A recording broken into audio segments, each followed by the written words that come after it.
Euphoria is probably the zeitgeist-defining show of the generation. The cinematography, the glittery makeup, Labyrinth's score, and all the stars it spawned in Hollywood. And of course, the notorious behind-the-scenes drama. So there was no chance I didn't tune into the premiere of Season 3, even if Season 2 made me want to gouge my eyes out. You only have to watch the series premiere to know that Euphoria has always been heavy on the nudity. But in Season 1, it was still genuinely grounded in compelling teen drama. That all changed with Season 2, which at times felt like an excuse to just see Sydney Sweeney naked. It was a truly hollow at best, exploitative at worst season that butchered all the characters we fell in love with. Yet for some reason, critics were still willing to give it a pass. Based on the 42% rating on Rotten Tomatoes, it seems like the critics are a little less forgiving this time around.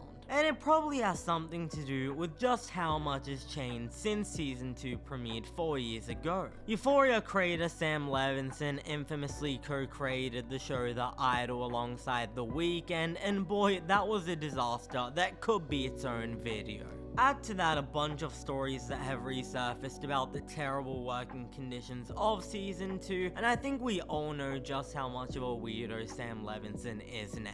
And it's sad that Sam Levinson turned out to have such a perverted, messed up mind, because looking back, it makes you appreciate the whole show less from the very beginning. See, Euphoria has always been an incredibly edgy show, but with Season 1, I think we excused a lot of the edginess as coming from a place of genuine artistic intent. We saw the glittery, unique makeup, the dreamlike aesthetic, which we now know Sam Levinson stole from photographer Petra Collins. And embarrassingly enough, that was enough to convince us that this show truly had more to say than it ever did. The show did such a good job of giving off the appearance of meaning that we didn't have to stop and question whether it was actually there. In that sense, Euphoria Season 3 serves as our come to Jesus moment. The moment in which all the makeup that was used to polish the turd in Seasons 1 and 2 has been stripped away. If I had $1 every time a composer beefed with their boss on a HBO show, said they wouldn't be working on the show anymore, despite the fact that their music was essentially inherent to why the show became so popular in the first place, I would have $2. Which isn't much, but as they say, it's weird it happened twice. In case you don't know, Labyrinth, the composer of Euphoria, recently had a very public falling out with Sam Levinson. Not only did he publicly throw shots at him on social media, he retroactively called up HBO and asked them to remove his music from Season 3. Instead, we get a Hans Zimmer intern doing a cheap job at emulating far better Western scores. The loss of Labyrinth in its own is enough to make Euphoria barely feel like the show it once was. And that's without even getting into the visual look of the show,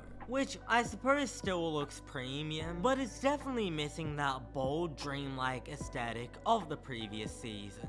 Opting to lean into more naturalistic lightings as opposed to stylized visuals. And make no mistake, this show is for the worse because of it. Barely looking or sounding like a Euphoria season. I'm not exaggerating when I say that because of all of this, it leaves Season 3 Episode 1 with a pretty uncanny valley vibe. Watching this episode truly feels like you're watching a creation made by generative AI. Like someone used Sora to take all of the characters and actors from Euphoria and create a completely new show with them. And in doing so, this season of television lets us truly see into Euphoria's soul. In stripping back all of the glam and glitter quite literally of the previous seasons, we get to see just how vapid this show really is. A show in where you get to see the once intriguing character of Cassie Howard dress up like a dog and drink out of a dog bowl because she wants decorations for her wedding. An episode in which you unfortunately have to endure the sight of a dog licking the shit that falls from a woman's legs. It's so disgusting to watch, but again, the silver lining is there's no hiding anymore. Now more than ever, creator Sam Levinson is truly wearing his own perverted desires on his sleeve. And I don't know about you, but I'll much rather deal with the devil I can see. Cause while this show is truly more depraved and vapid than ever, at least I can say it's making very little effort to hide it.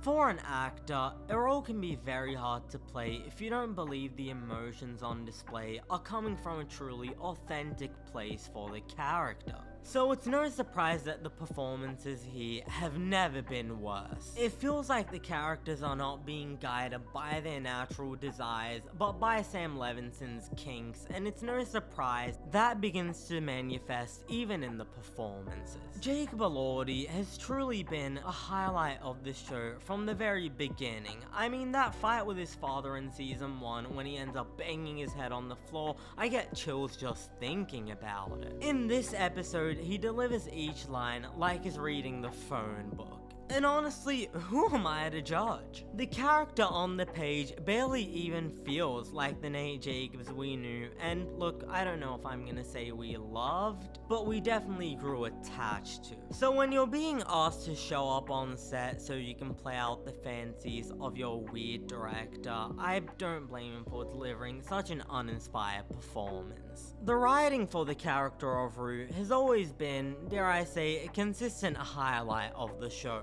It's the character who's most near and dear to Sam Levinson's heart, so it's no surprise she gets the best material, and Zendaya still brings the goods. I mean, she does the bare minimum of still feeling like the character of Rue, which is more than I can say about just about anyone else in this show. But at the end of the day, one actor and one character in such a large ensemble can only do so much. This turd has simply lost its polish. All the glitz and glamour is gone, and we can truly see that this car has no engine. So while the strength of Zendaya's performance and my general liking of Rue is enough to keep this above being a 0, I can't give this one any higher than a 3 out of 10. Thanks for watching. If you enjoyed this video, be sure to hit the like button and subscribe to the channel for weekly TV and movie reviews. And if you unfortunately had to suffer through this episode, jump in the comments and let us know what you thought about it. I'm Cinemike, and I'll see you next time.